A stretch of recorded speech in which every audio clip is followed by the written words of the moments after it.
On this episode of China Uncensored, Beijing's most dangerous pastime, breathing. Hi, welcome to China Uncensored. I'm your host, Chris Chappell.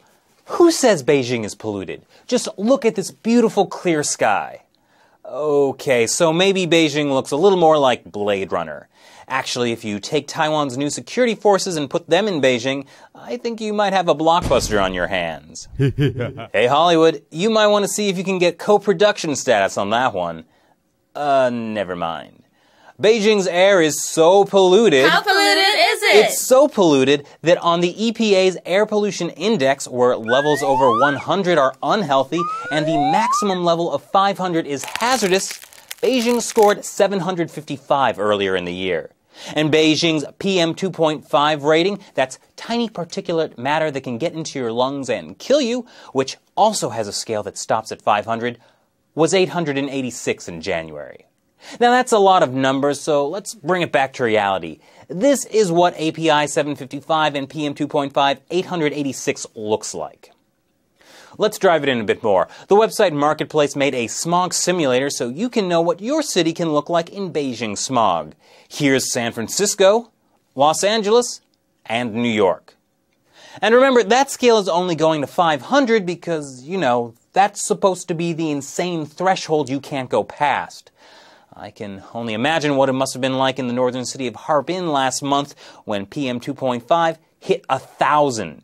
Now, deadly toxic smog, it sounds so, well, accurate, but isn't it a little depressing? That's why, to cheer up everyone, Chinese authorities just call it heavy fog. So when people look outside their windows and see nothing, it's just because of heavy fog. But now I know you Wu Maos out there always like to criticize me for not saying anything positive about the Chinese government, so I gotta give credit where credit is due. The Chinese regime is getting serious about pollution. Because it shuts down businesses and schools? Because over 8,000 people in the north died from it last year? Because an 8-year-old girl has just been diagnosed with lung cancer? No, it's because they're saying the heavy fog is so thick it's getting really hard to spy on people. The regime has installed over 20 million surveillance cameras and they can't see a thing. How are they supposed to monitor people like this?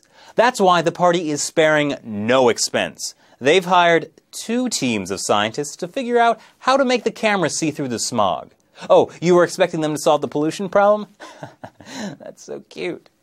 Though there is a silver lining to this dark, toxic cloud that you can see from outer space.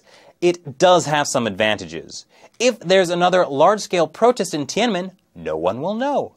They already censored the airwaves, why not the air itself? But there is an even greater benefit to all this smog. It's driving away the Japanese. The Japanese embassy in Beijing is telling their people to get out, go on holiday, move to a different city, just whatever they need to do to get away from the bad air. So then you might be thinking, why don't Chinese people just move out of Beijing as well? Well, China has this little thing called the hukou, the household registration system. Now, you're free to move anywhere you want in the country, but if you don't get a new hukou for the new city, which ranges from a difficult bureaucratic nightmare to an impossible bureaucratic nightmare, you're just a migrant worker with no access to healthcare, social services, or education for your little children whose lungs are turning so black. But hey, at least this is one time when officials have to suffer with everyone else, right? No. They have some of the best air purifiers in the world installed in their homes and offices. They are chauffeured around in private cars. They don't need to tint the windows because people can't see into the car through the air anyway, have access to the best healthcare in the country, and their food comes from well-guarded organic military farms. This is why they don't allow guns in China. Thanks for watching this episode of China Uncensored. Once again, I'm Chris Chappell. See you next time.